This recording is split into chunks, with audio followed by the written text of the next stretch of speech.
우리가 이제 전주에 사무엘상 이제 12장 7절로 우리가 18절까지 말씀들을 함께 살펴보았습니다. 왜 하나님께서 이 왕이 되셔야 하는가, 이제 이런 부분들을 살펴보았고, 사실은 이 사울 왕이 이 암몬과의 이 전투에서 승리하게 된 그 승리의 의미를 이제 사실은 사무엘이 6절부터 쭉 말씀을 했죠. 그들의 승리는 사울의 실력이나 능력이 아니고 어떤 사람의 뛰어난 그런 것이 아니고 하나님께서 이 승리를 허락하셨다. 그런 이제 역사를 통해서 쭉 그런 것들을 이제 얘기했었습니다. 그들을 애굽에서 인도해낸 것도 그렇고, 또 사사시대 전반기에 있어서 하나님께서 그들을 구출하는 모든 것도 이제 하나님께서 그들을 이렇게 이제 구원하셨다고 하는 것을 좀 강조하고 있는 걸 볼 수가 있습니다. 그러면서 그들이 왕을 세우는 부분에 대해서 얼마나 하나님께서 섭섭하시고 또 이렇게 불쾌하게 여기셨는가를 쭉 말을 하고 있는 걸 볼 수 있습니다. 특별히 우리 이제 이스라엘 백성들은 하나님께서 이제 이 세상 가운데서 특별한 백성으로 하나님이 세우셨죠. 그러니까 이제 신약에 있는 우리 성도들도 이 세상의 많은 사람들 가운데서 하나님께서 우리를 이제 불러내신, 우리가 이제 아까 에베소서에 있는 대로 우리가 그때 이제 허물과 죄로 죽어 있었고, 아주 굉장히 강렬한 표현이죠. 죽어 있다. 근데 이제 우리가 그때는 뭐 세상 풍속을 쫓고 또 이 공중 권세자만 따르고 또 육체와 마음이 원하는 것을 해서 본질상 진노의 자녀다. 본질상 태어나면서부터 우리는 이렇게 그 진노의 대상이었다. 그리고 불순종의 아들들 가운데 역사하는 영의 지배 아래 있었고, 그러니까 이제 우리는 하나님에 대해서 관계가 파괴되니까 하나님과 등지면서 이 세상과 사단과 내 육체 본능을 따라서 이제 살게 되는, 이제 이런 우리를 하나님께서 긍휼히 여기셔가지고 또 그 큰 사랑으로 인해서 그리스도와 함께 우리를 살리시고 또 그리스도와 함께 일으키시고 하늘에 안침받은, 이제 이런 우리가 법적으로 신분적으로 변할 수 없는 위치에 이제 있게 된 거죠. 그래서 이런 우리를 구원하신 이제 하나님을 우리가 이제 생각해 볼 수 있는데, 그러면 하나님께서 이스라엘 우리 신약에 있는 성도들이 이렇게 구원하신, 특별히 이 세상 가운데서 이제 우리는 영적으로 살아있는 자들이 되었고, 그리스도와 함께 더불어 하나님의 영과 우리가 더불어 이제 하나가 되면서 그 영에 의해서 하나님 말씀을 깨닫고 공급받게 되고, 이제 영생 안에서 하나님과 더불어 동행하는 이런 이제 위치의 삶을 살게 된 거죠. 그래서 이제 구원받지 않은 사람들과는 전혀 다른 그런 그 삶의 질을 가지고 살게 됩니다. 이게 이제 이스라엘 백성들의 정체성이에요. 하나님의 자녀고, 하나님의 자녀이기 때문에 하나님의 영을 그들에게 주시고 말씀과 법을 주시고, 그래서 그들을 하나님 나라 시민으로 삼으시고 하나님 나라의 제사장으로 삼으시고, 그래서 이제 신약에 있는 우리도 이제 동일한 그런 세상 사람들과 다른, 너희는 세상의 빛이다, 세상의 소금이다, 이랬을 때는 너희의 세상의 소금이 되라, 빛이 되라, 그런 말 아니거든요.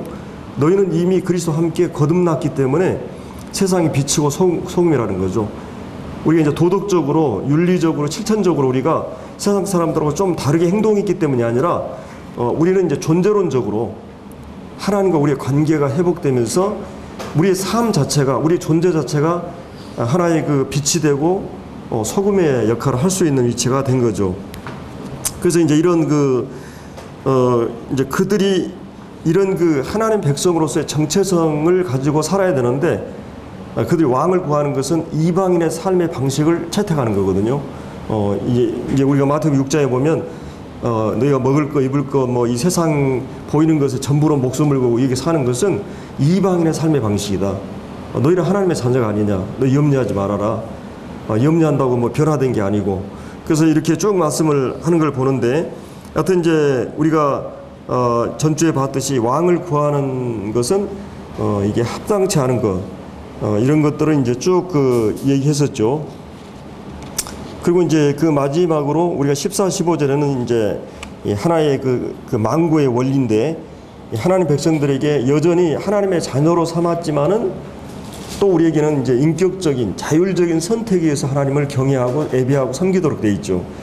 그래서 이제 그들이 잘 주님을 섬기면 하나님이 복을 주시고, 또 내 욕심과 세상적인 방식으로 살게 되면 하나님 백성도 또 징계도 하시고 고통을 당한다. 이게 14, 15절에서 이제 쭉 말씀을 한 거를 이제 보게 되고, 그 다음에 이제 너희들이 왕 삼는 것이 하나님 앞에서 굉장히 심각한 죄였다. 그거를 이제 사무엘이 한번 보여줘야 되겠다. 하나님이 이런 그 케이스로 하진 않았지만 16절, 18절에서 원래는 이제 비가 오지 않는 그 밀베는 시기에는 거의 우레나 비가 오지 않는 때 하나님께 이제 기도를 해가지고 비를 내리심으로써 그 17절에 그 오늘 밀베는 때가 아니냐 내가 여호와께 아뢰니 여호와께서 우리와 비를 보내사 너희가 왕을 구한 일 곧 여호와의 목전에서 범한 죄악이 큼을 너희로 밝히 알게 하시리라. 그래서 이게 하나님 앞에서 왕을 구하는 죄가 얼마나 하나님 앞에서 이거는 하나님을 왕따시키고 하나님 거절하는 죄거든요. 이 죄의 전형적인 속성은 내가 왕이 되고 내 마음대로 내 원하는 내 욕심과 내 야망대로 하고자 하는 것이 사실은 죄성이 가장 근본적인 거거든요. 근데 사실은 왕을 구하는 그 배경에는 그런 게 깔려 있는 거죠.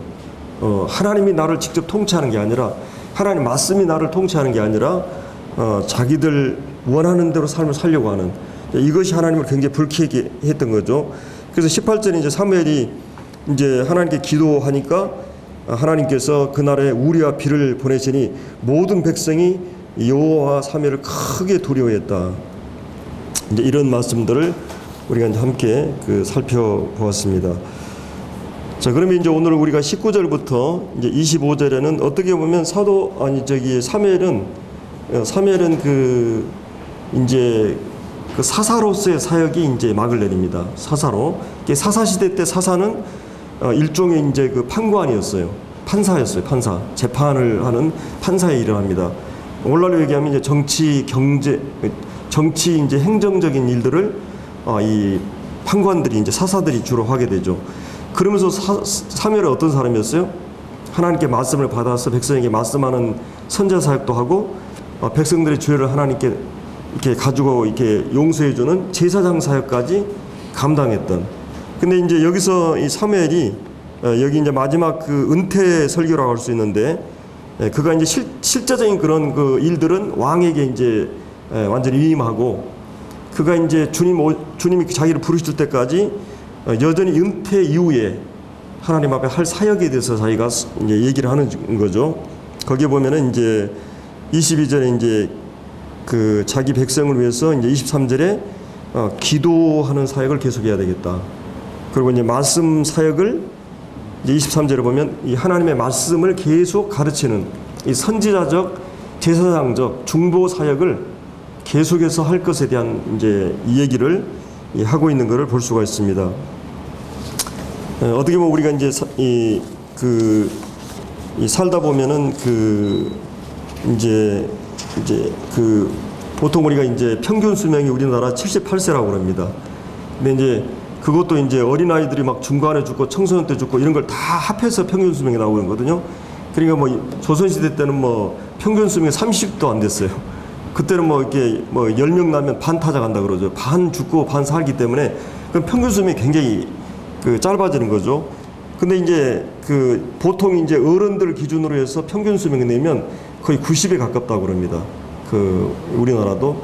그러다 보니까 3분의 1은 이 부모 밑에서 이제 살게 되고 3분의 1은 이제 자기 경제 생활을 이렇게 꾸려나가고 3분의 1은 이제 은퇴하고 나서 이제 생애를 사는데 우리도 이제 저도 이제 뭐 65세 70대 되면 실제적으로 교회 사역을 이렇게 서서히 이제 행정적인 일이나 모든 일들을 또 다른 형제들이 해야 될 겁니다. 근데 그런 시기가 되면 그 하프타임이라고 그러죠. 그때 무엇을 하고 살까 이렇게 고민을 많이 하는데 여기 사무엘 같은 경우는 굉장히 바쁜 사역을 또 집중해서 할 수 있는 사역을 전국으로 돌아다녀야 되고 뭐 우리나라도 지금 인구가 많고 땅덩어리가 좁고 그렇기 때문에 뭐 의사도 적고 뭐 판사 이런 법률 일도 이제 굉장히 사고가 많잖아요. 근데 이스라엘이 그때 당시 때 몇백만이라 할지라도 한 선지자가 이 사사가 전국을 돌아다니면서 해야 되는 건 굉장히 바빴을 것 같아요. 순회 사역이. 근데 이제 그런 것들을 다 이제 뭐라고 말씀과 기도에 전무하는 이 사무엘의 모습 보는데, 여하튼 그의 그 후년의 사역을 기도 사역을 해야 되겠다고 이렇게 말하는 걸 볼 수가 있습니다.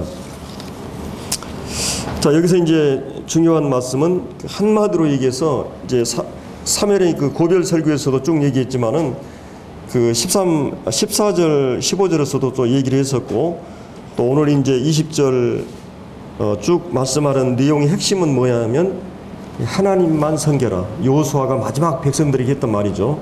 너희들은 하나님만을 중심으로 섬겨라. 왕으로 삼고, 이 얘기를 이제 하는 것입니다.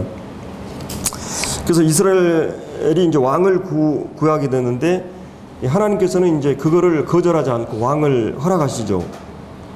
그리고 이제 블레셋 암몬 침입으로 인해서 이제 사울이 승리하게 되고, 이것이 사울 왕에 의한 그 승리가 아니고 하나님에 의한 승리라고 하는 것을 보여주셨고, 그들이 이제 왕을 구하는 것이 악이라고 하는 거 우리를 통해서 보여줄 뿐만 아니라 바로 하나님께서 역사의 주관자임을 그 사무엘이 그 기도 가운데 우레를 내림으로써 보여주고 있습니다. 그래서 이제 사무엘이 이스라엘 백성들에게 하나님 말씀을 전하는데, 사사시대 내내 그랬지만은 이스라엘의 승리나 안전은 항상 하나님의 손에 달렸다고 하는 것입니다. 이거는 구약에만 그런 게 아니죠. 신약의 성도들도 똑같은 원리입니다. 결국은 우리가 뭐 구약 성도들만 이런 게 아니라 원리적으로 봤을 때는 교훈적으로 우리 신약의 성도들도 마찬가지죠. 그래서 이제 어떤 사람의 지도자나 정치 체제나 조직, 군사력에 의해서 우리의 삶이 좌우되는 게 아니고, 특별히 하나님의 백성 성도들은 그들의 그 신앙의 그 중심의 신앙에 의해서 모든 삶이 좌우되는 것을 볼 수 있습니다. 그래서 그들이 하나님을 제쳐놓고 세상적인 방식으로 자신의 욕심을 채우고자 하는 이런 부분에 대해서 하나님 앞에서 엄중히 이제 경고하는 거죠. 그리고 하나님이 이를 굉장히 싫어하신다.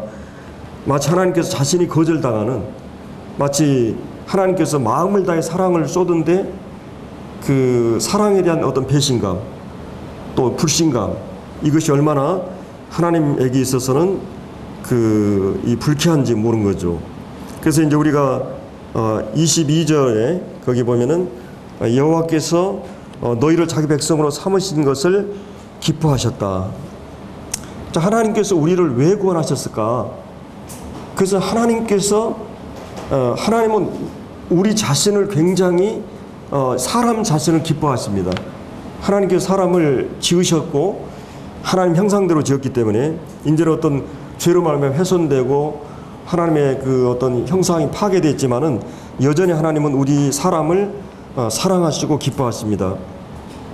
그래서 이제 자기 백성 삼으신 것을 기뻐하셨으므로 이제 하나님께서 그의 크신 이름을 위해서라도 자기 백성을 버리지 아니하실 것이다. 하나님께서는 결코 너희를 버리지 않겠다. 그래서 이 요한복음 10장에 보면 내가 너희 영생을 주노니 영원히 멸망케 아니할 터요. 내 손에서 빼앗을 수 없다. 나를 보내신 이 아버지 하나님 만유보다 크심에 아부도 아버지 손에서 빼앗을 수 없다. 그래서 이 하나님의 이 오른손은 항상 권능을 상징하잖아요. 하나님의 전능한 그 손으로, 또 아들의 전능한 손으로 우리를 붙들고 계시다.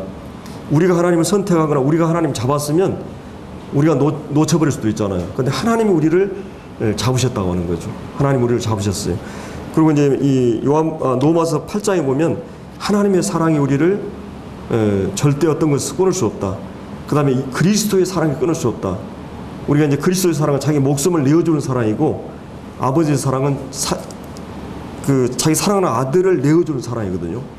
아들을 내어주기까지 우리에게 이런 분이 우리 모든 것을 은사로 주지 않겠느냐. 그 어떤 것도 우리를 끊을 수 없다. 그래서 하나님은 우리를 이제 자기 백성으로 삼으셨기 때문에 그 자기의 거룩한 이름을 위해서, 자기의 명예를 위해서 우리를 의의 길로 인도하시고, 이제 우리를 포기하지 않는, 영원히 포기하지 않는, 외면하지 않는 이런 약속을 이제 하고 계시죠.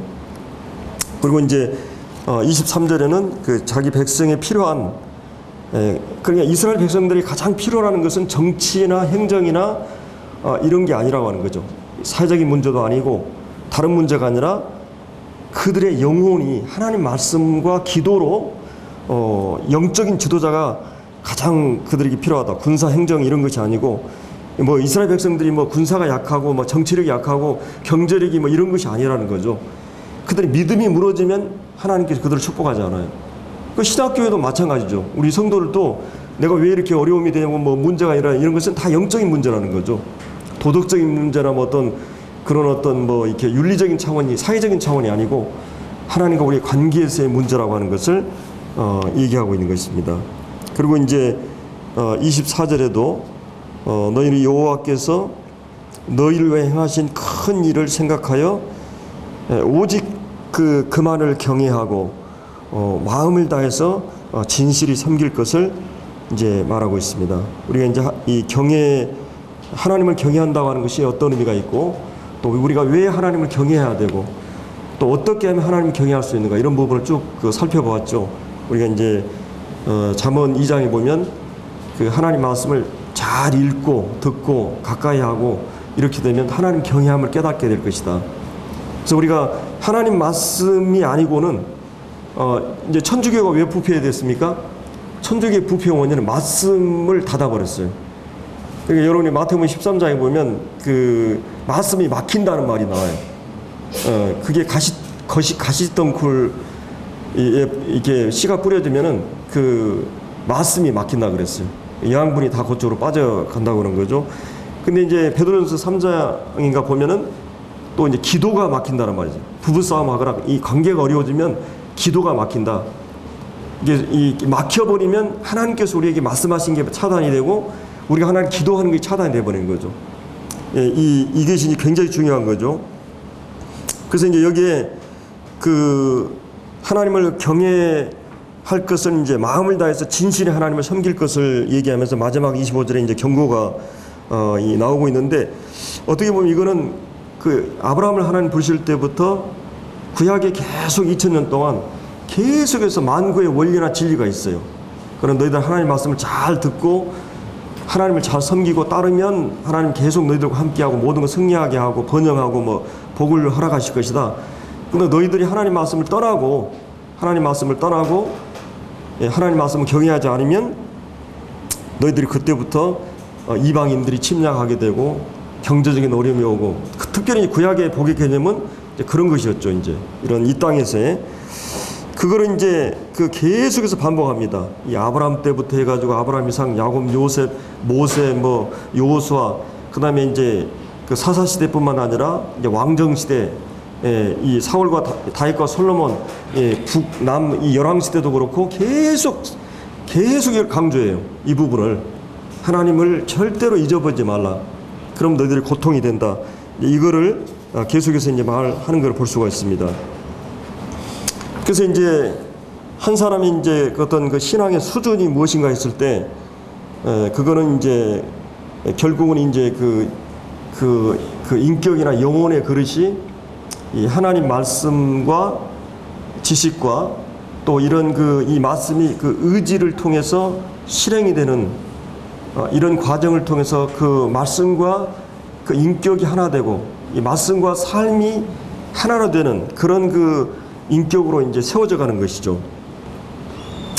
그래서 이제 하나님께 이스라엘 백성에게 하나님 말씀을 이제 지키라고 그렇게 이제 명령하신 것은 이제 하나님이 이스라엘을 하나님께서 그들을 선택하시고 또 그들을 창조하시고 그들을 이제 구속하셨죠.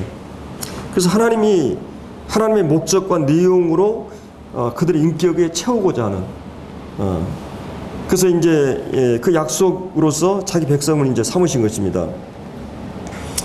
그래서 이제 하나님께서 이스라엘 백성들은 근본적으로 이제 이방인들하고 하나님 백성은 다르죠. 하나님께서 그들과 함께 하시고 그들은 하나님의 계시의 말씀이 있고 진리의 말씀이 있고 그들의 생명이 있고 그리고 이제 그들이 제사장과 선지자 이런 모든 것은 말씀과 하나님께 나아갈 수 있는 모든 것들이 이제 이 채널에 있는 것입니다. 하나님 백성들은 그러니까 그들의 정체성을 잃어버리면 하나님께서 그들을 이 세상 가운데 대표로 대표로 이렇게 이제 세워놨기 때문에 하나님의 그 자녀로서 어떤 신적인 차원에서 거룩한 백성이에요. 그래서 이제 우리가 에베소 4장에서도 보면 우리가 하나님의 형상을 따라 의와 진리의 거룩함으로 새 사람을 입으라, 이런 말씀이 있고, 또 하나님이 우리를 구원하신 목적은 하나님의 형상을 담고 하나님을 찬양하기 위해서다. 그러니까 우리의 그 정체성이나 우리의 하나님 우리를 부르신 목적에 일치된 삶을 살지 않을 때 우리는 정체성을 잃어버리고 내가 왜 살아야 되고 무엇을 위해 살아야 되고 나는 누구이고 이걸 다 잃어버리면 하나님이 우리를 구원하신 또 부르신 목적에 일치된 삶을 사는 것이 아니죠. 그래서 이제 우리가 이 성도가 된다고 하는 것은 이런 그 윤리적인 차원에서 이런 이가 아니라 우리가 하나님의 그 자녀라고 하는 그 존재론적인 하나님과 우리의 관계가 회복된 그런 그 자들이라고 하는 것입니다. 그래서 내 삶을 통해서 하나님의 자녀로서의 일치된 삶을 이제 우리가 이제 마태오 5장 산상수훈에 보면 너희가 이렇게 하면 너희가 하나님의 자녀라고 하는 걸 사람들이 알게 될 것이다. 너희가 하늘에 계신 아버지 온전하신 같이 너희도 온전하라. 원수를 사랑하고 또 너희를 핍박하는 자를 기도하라. 이런 말씀이 쭉 나오는 걸 볼 수가 있죠. 그래서 이제 이거는 우리 성도들이 현실적으로 겪는 가장 큰 어려움은 뭐냐면 이제 갈등하고 싸우고 이제 분노하고, 이 싸우고 분노하는 일이 일어난 이유는 이 세상이라고 하는 게 경쟁 체제잖아요. 경쟁 체제고 상대를 굴복시키거나 짓밟지 않으면 내가 살 수 없고 내 몫을 챙기지 못하는. 근데 이제 하나님의 자녀들이 그런 삶의 방식으로 살면 안 되는 거죠. 우리의 정체성이라고 하는 것은 만약 교회 안에서 이런 것이 있다든지 내게 필요한 것은 하나님께서 다 하나님이 가지고 있고 이스라엘 백성들의 필요한 모든 것을 하나님으로부터 왔어요. 근데 이방인의 방식으로 그들은 그를 채우려고 했던 거죠. 근데 그거는 잘못된 것이었죠. 그래서 이제 결국은 율법의 핵심은 뭡니까? 하나님을 사랑하고 이웃 사랑하는. 우리의 정체성이라고 하는 것은 하나님이 살아계시고 하나님 앞에서 삶을 살게 되고 하나님을 사랑하는 것으로 우리의 삶의 모든 표현이 이루어지는 거죠. 또 이웃을 유익을 구하고 그러니까 우리가 이제 이 여주교회 성도들이 우리 형제로서 정말 서로를 존중하고 신뢰하고 서로에 대해서 경쟁하지 않는 이 세상적인 삶의 방식으로 너를 짓밟고 내가 안고 내 몫을 챙기고 이런 게 아니고 서로가 상생하고 서로가 사는 방식이 우리의 정체성이 드러나는 거예요. 근데 이 교회 안에서 만약에 세상 사람들이 와가지고 이스라엘 백성들하고 똑같이 이 가운데 경쟁이 있고 누군가가 죽이기 위해서 살기 위해서 살벌한 일이 일어나면 이것은 우리 정체성을 잃어가는 거예요. 그러면 이스라엘 백성으로 얘기하면 이스라엘 백성들이 받은 징계들을 우리가 받을 수 있다고 하는 거죠. 만약 이 교회가 그렇게 된다면. 그래서 우리가 필요로 하는 것은 세상에 있지 않다고 하는 거예요. 세상 사람은 싸우고 경쟁하고 누군가가 짓밟고 해서 가지는 것이지만 우리는 그게 아니라는 거죠. 예를 들어서 우리가 막 성질을 부리고 막 이렇게 된다고 해서 그 사람 무수한 사람에 대해서 항복할 수 있을까요? 그렇지 않다고 하는 거죠. 이 교회는 힘이나 말이나 어떤 성질로서 상대가 제압이 되거나 항복되잖아요. 이 교회의 사역은 세상 사역과 달라요. 회사에서는 그렇게 해야 돼요. 이렇게. 그러나 정말 이 마음의 항복은 인격이고 사랑이고 배려고. 그래서 하나님의 자녀들이 삶의 방식이 하나님 아버지처럼 하나님의 아버지의 자질처럼 속성 성품처럼 너그럽고 따뜻하고 이 아름다운, 그렇지 않을 때 이 교회에서는 소름 돋게 되고 세상하고 다른 게 뭐가 있냐 이렇게 생각할 수 있어요. 그러니까 우리가 하나님의 자녀라는 하나님 자녀로서의 성품과 자질과 정체성을 우리의 교제 속에서 우리가 믿지 않은 사람들 속에서 그렇게 드러내고 있는가. 이게 하나님 백성을 구원하신 목적이고 우리 개인의 삶이어야 된다고 하는 거죠. 그래서 이제 하나님께서 너희가 내 말씀대로 살지 않으면 그 멸망시키겠다. 그러니까 25절에 그 이런 경고를 했는데, 그래서 이제 우리 마음속에 하나님을 아버지로 부르는 이것이 얼마나 우리에게 큰 특권이고 또 사실이고 영광이고 우리가 신앙생활을 바르게 할 수 있는 가장 중요한 근거, 하나님은 내 아버지라고 하는 거, 변할 수 없는 이 분명한 이 믿음 위에 우리는 살게 되는 거예요. 이 기독교 신앙이라는 게 단순히 윤리나 도덕 차원이 아니고 훨씬 높은 영혼의 문제예요. 그래서 우리가 하나님을 모르게 될 때부터 모든 어둠이 오는 것이에요. 하나님의 자녀들이 하나님을 아는, 실제적으로 알아가는 데서 멀어지면 이 기독교 신앙 자체가 무너지고 불가능하게 됩니다. 그래서 우리는 하나님을 아는 것을 위해서 바울도 기도했고, 하나님을 아는 만큼 우리가 하나님 경외하게 되고 존경하게 되고 그분을 위해서 내 인생을 던지고 헌신할 수 있게 되는 거죠. 그래서 이제 이런 그 단순한 그 이해나 설명의 차원이 아니라 이 하나님을 알고 믿는 믿음이 필요하고, 그래서 이제 중요한 것은 하나님이 자신의 영광을, 하나님 자신을 계시하지 않으면, 믿음으로 우리가 말씀을 듣거나 말씀을 개인적으로 보라 이러면서 하나님 자신의 영광이 보여지지 않으면 우리가 하나님을 따르거나 흉내낼 수가 없어요. 이스라엘 역사를 보면서 확인하는 것은 뭐냐면, 하나님께서 이스라엘 백성들에 대해서 그토록 이 거룩한 열정과 집념과 사랑을 가지고 진실하고 신실하게 자비를 가지고 변함없이 그들을 대하시는데, 이게 하나님의 성품이에요. 그 하나님의 그것을 그들이 경험적으로 실제로 받았다면 그 하나님을 조금이라 반영해서 나타나야 되겠죠. 그 삶에서. 근데 이스라엘 백성들은 그 부분에서 넘어졌다고 하는 것입니다. 그래서 우리가 하나님을 알게 되면서 하나님으로 만족하고, 그리고 이제 하나님으로 만족하도록 늘 우리가 이제 기도하고, 그래서 하나님 말씀으로 우리가 충만하게 되면서 우리가 하나님을 실제적으로 순종하게 되는 삶을 살게 됩니다. 그래서 우리가 시편 119편에 보면, 우리가 이제 고난받기 전에는 내가 그릇 행했다. 근데 하나님 고난받고 나서 우리가 바르게 행하게 됐다. 또 고난받기 전에는 주의 율례를 몰랐는데, 이제 고난받으면서 우리 영혼이 깨어지고 부서지면서 낮아지니까, 마음이 낮춰지니까 하나님 말씀이 들리게 되죠. 겸손하면 하나님 말씀이 들립니다.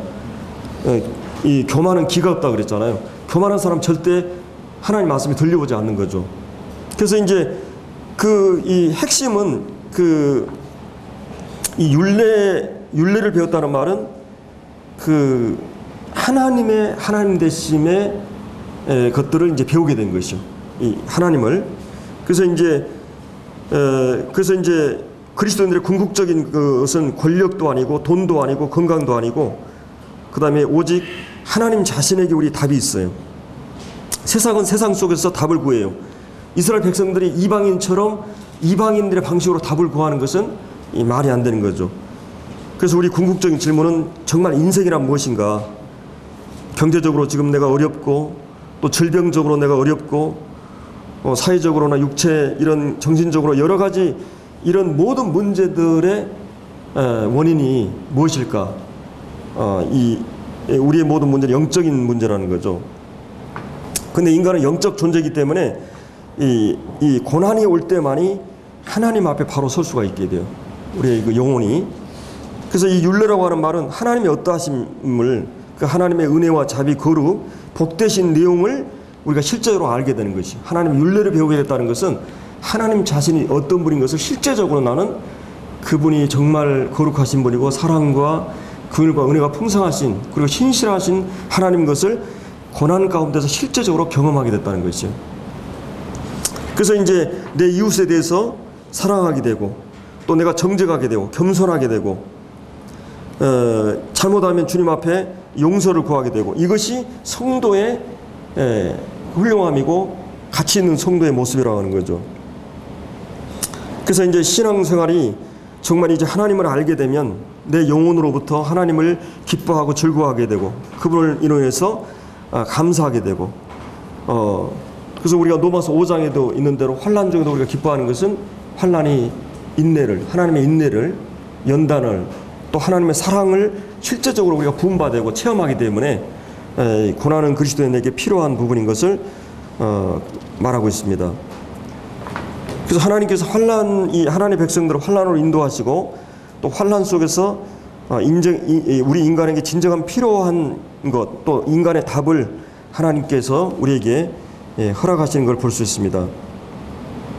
그래서 이제 이런 하나님께서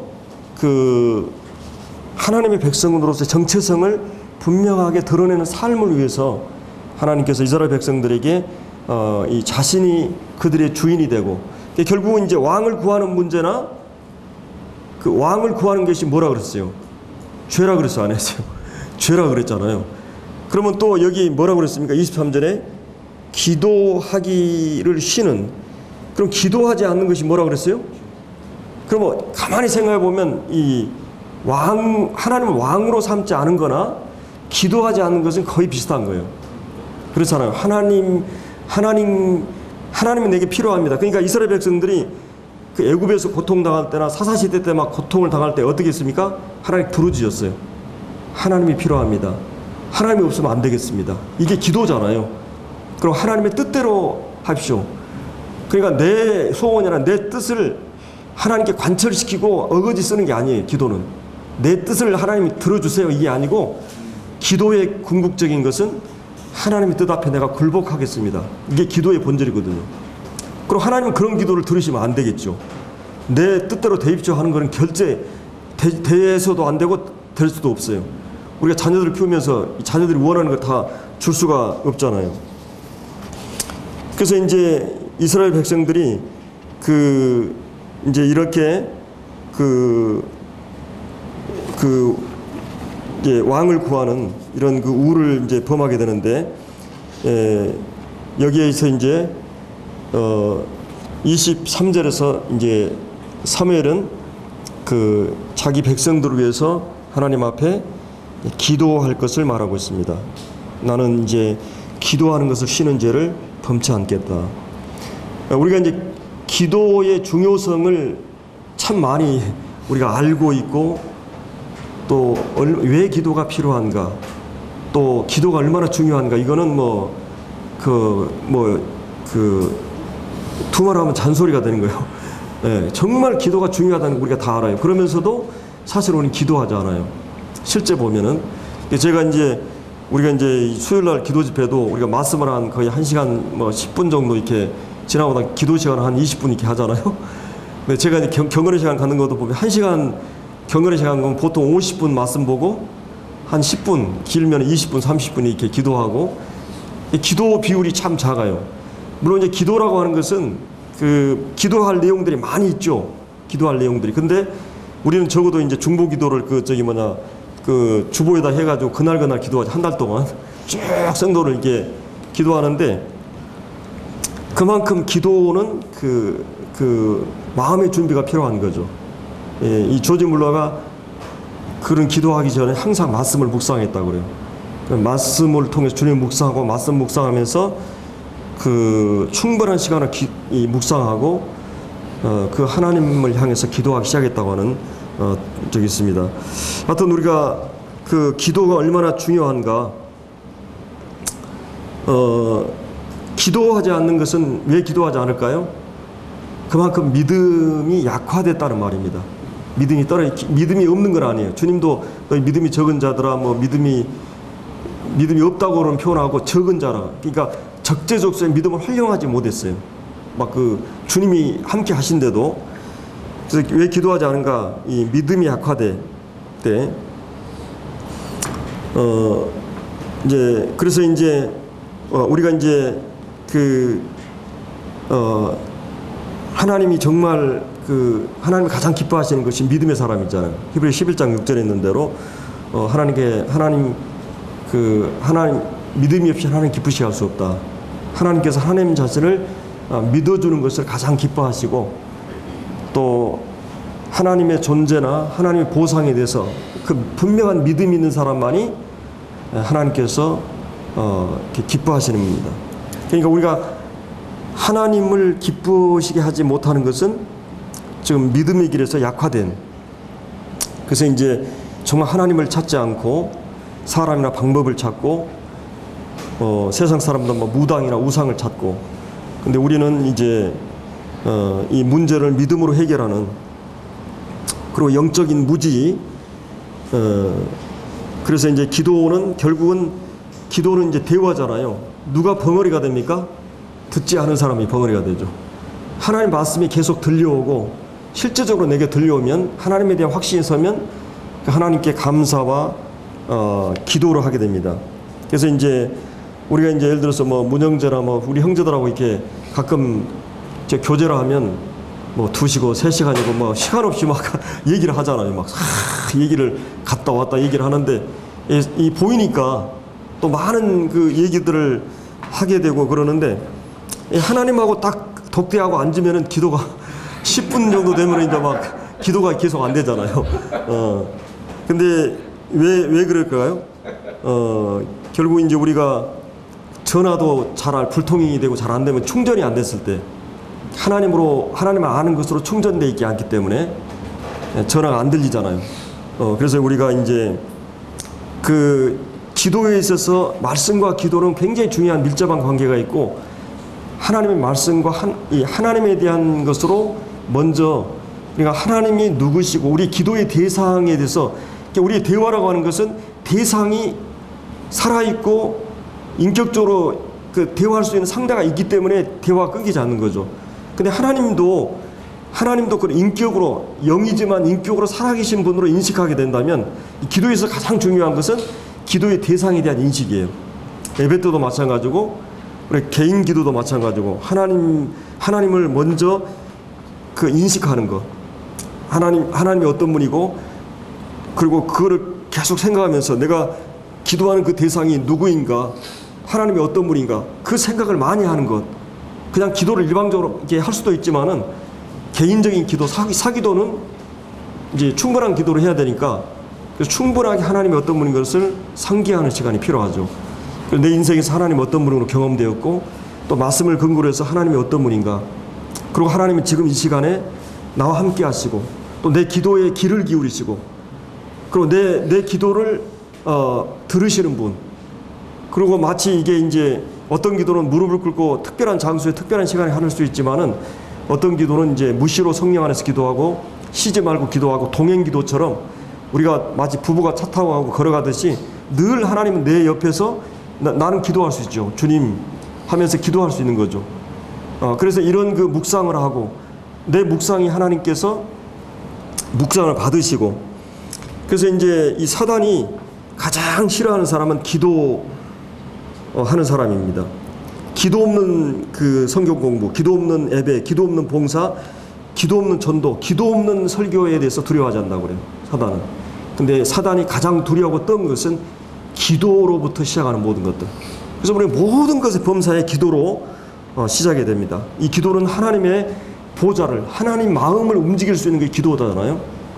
기도는 열쇠고 자물쇠고, 사단의 모든 것을 차단하는 자물쇠고, 하나님 그 보물 창고, 하나님 마음에 계시된 모든 것들을 열 수 있는 열쇠라고 그랬습니다. 그래서 우리가 정말 기도는 호흡이라 그랬잖아요. 그래서 기도는 육신의 호흡이 육신의 생명을 유지하는 방식이라면, 영혼의 호흡은 영혼을 생명을 유지하는.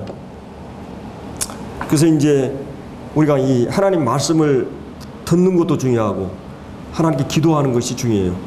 왜냐하면은 우리가 이제 이산화탄소를 뿜어내고, 우리가 기도하면서 모든 우리의 실수나 잘못이나 이런 것들을 뿜어내는 기도와, 그 다음에 산소를 계속 집어넣어줘야만이 우리 안에 있는 실제적인 소화되었던 영양분이 간에 저장되지만, 그것이 그 산소 피를 통해서, 심장에 있는 피를 통해서 간에 있는 이 영양분이 산소가 폐로 돌아가지고 산소가 들어가야만이 이 피가 움직일 수 있잖아요.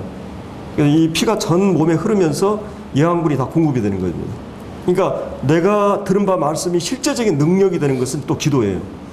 기도가 얼마나 중요한지 이걸 우리가 이제 생각해 볼 수 있는 거죠. 그래서 이제 우리가 이 잘 아는 이 하나님께 쌓아두신 그 은혜, 이 보물 창고, 어마어마한 이 하나님의 은혜를 하나님께서 그 베푸시는, 물론 이제 하나님께 기도 가운데는 그 모세의 기도나 바울의 기도, 우리 주님의 기도는 어땠어요? 응답됐습니까? 유대인들은 3-4번 간절히 기도했어요. 모세도 그렇고 바울도 육체의 가시를 위해서 그렇게 기도했고 주님도 이 겟세마네 3-4번 기도했어요. 사실은 주님이 십자가 지기 너무 버거운 거죠. 그만큼 주님의 고통을 얘기하는데 주님 그걸 응답하지 않았어요. 하나님의 뜻을, 가장 중요한 하나님의 뜻이에요. 때로 우리가 어떤 기도는 평생 하나님이 우리에게 허락할 수 있는 부분들이 있어요. 그래서 우리가 이제 이런 그런데 그것은 반드시 하나님께서 우리의 진정한 복과 가치를 위해서 허락할 수 있는 거예요.